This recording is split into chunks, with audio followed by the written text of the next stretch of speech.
একসময় গ্রাম বাংলার ঐতিহ্য ছিল পালকিতে বিয়ে। কালক্রমে তা হারিয়ে গিয়ে এখন সাধারণত প্রাইভেট কার, বাসসহ অন্যান্য যানবাহনে বরযাত্রী আসা যাওয়া করে। তবে নড়াইলের লোহাগড়ায় প্রবাসী বাবুল বিশ্বাসের স্বপ্ন পূরণে বিয়ের 2 বছর পর হেলিকপ্টার যুগে আনুষ্ঠানিকভাবে কনেকে বরের বাড়িতে তুলে আনা হলো। বর ইমরান, বাবা বাবুল বিশ্বাস সহ পরিবারের 4 সদস্য হেলিকপ্টার যুগে লোহাগড়ার মোল্লার মাঠে অবতরণ করে। সেখান থেকে প্রাইভেট কারে লোহাগড়া কলেজ পাড়ার একটি কমিউনিটি সেন্টারে বিয়ের আনুষ্ঠানিকতা শেষে আবার হেলিকপ্টার যুগে নববধূ ঐশীকে নিয়ে বাড়িতে ফিরে আসেন বর ইমরান হোসেন।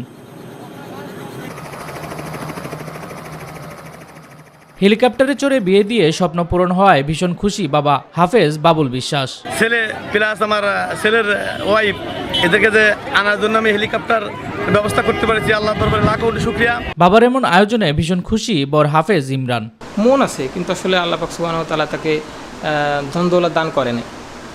সেদিক থেকে আমি আসলে নিজেকে অনেক ভাগ্যবান মনে করি। আল্লাহ পাক সুবহানাহু ওয়া তাআলা আমাকে দুইটাই ব্যবস্থা করছে।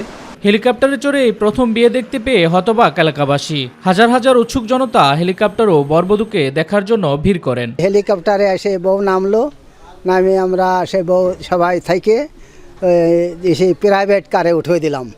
হাজার হাজার লোক দেখে খুশি হয়েছে। মানে আমাদের আঙ্কেল হয়, তার হেলিকপ্টারে বিয়ে হয়েছে। তো আমাদের স্কুলের বিশিষ্ট নূর মোহাম্মদ মাধ্যমিক বিদ্যালয় স্কুলের মাঠে এসে জমেছে, তাই আমরা সকলে দেখার জন্য ভিড় করেছি। এখানে মাঠে গেলাম, দেখলাম অজস্র লোকের সমারোহ।